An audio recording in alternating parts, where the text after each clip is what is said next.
seg6 family, we are back here with Yanatha.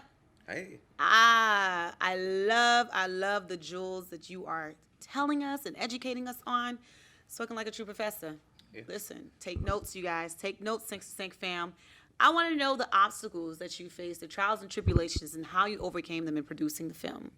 So there were tons of them. So as a professor, I'm also a student of life, right? And so, again, shout out to Harry, because Harry, the way it came about is, again, he's a seasoned screenwriter. And I said, Harry, I wrote this book, and what do you think about adapting it as a film? He says, well, let's take a look at it, let's read it. And the chapter, The Sweetest Girl, really hit home with him. And so, fast forward, we started writing the script. After 18 drafts, we said, okay, we need to move forward. So we went out, this is about 2018, it was 2019, October 2019, where we got our casting director, Rachel Finley. Shout out to Rachel Finley.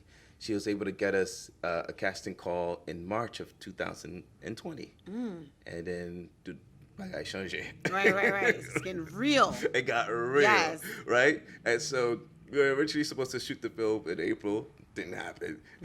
July didn't happen because of COVID. So our original budget was $10,000, and we were doing crowdfunding to raise the funds. It went from $10,000 to $30,000 because we had to get a on-site doctor. Me fait mal parce que COVID test tout name all in my nose, But our cast and crew had to, the safety of our cast and crew was paramount, and hence why we're a SAG signatory film. Ça veut dire contrat nous en ordre. Yes. We made sure everything was straight and direct. And so some of the challenges was COVID, and so but we overcame it by just focusing on what we could do, right, instead of not focusing on what we couldn't do. Right. So when you guys finally finished and it was in the can, sigh of relief, right?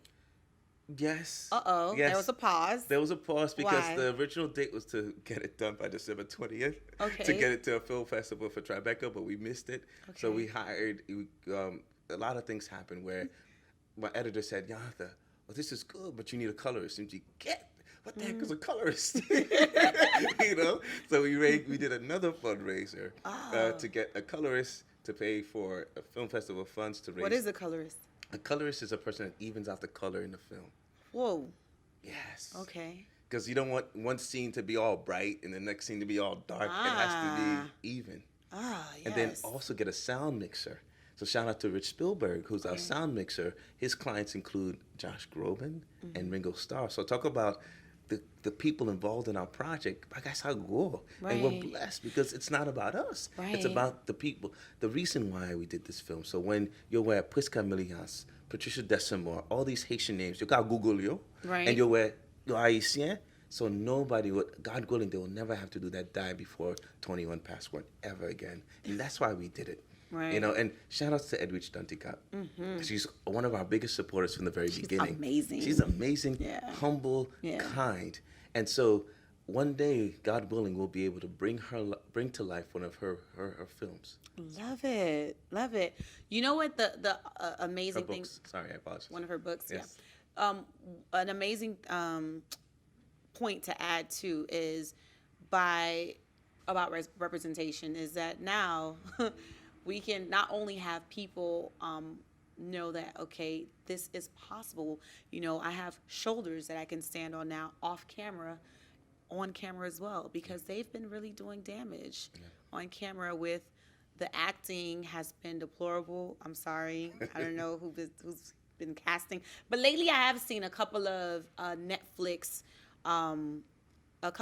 series where they're high schoolers. Grand Army. Yes. Shout out to Grand Army. Yes. And perfect, the accent, the mom. I'm like, okay, this is a Haitian home. Okay. Yes. Okay. I remember watching Bad Boys, and there's a scene where they were supposed to be in Little Haiti, and they had dreads, and the accent was terrible. And I'm like, no, please, this is. I feel like we're in 2021 now we are, but back then still I feel like, wow, I felt like we progressed. Like what's going on? And every time I see it, I'm like, no. So it's an amazing thing that you guys have, said, you know what, let's bring this to our culture, and let's, you know, pave the way for people to come. Let's pass that baton. Let's pass that baton. And one of the things I was committed to and intentional about was, it's funny how we talk about Haitian music, right? Oftentimes we think about zouk and compa. And then one of the scenes, there's a beautiful montage of one of our two characters. Shout out to, again, Ayomi Russell and Marie-Michelle Desouvrre. I love her accent in our film because she was very authentic about it. And see, there was classical music there, a violinist and a piano player. Nice. Someone said, I wish there was Haitian music there. I'm like, wait a minute. There is Haitian music there, played by Haitian performers and Haitian artists. So don't tell me that's not Haitian music. Please, because my dad he has some records for you that sounds like classical music, but it's Haitian artists that are playing it, and it's amazing. Put you right to sleep. So let's not limit ourselves. Definitely not. And go beyond what we're told who we are. Right. And be who we are, and then some. That's right. Thanks for saying. We'll be right back.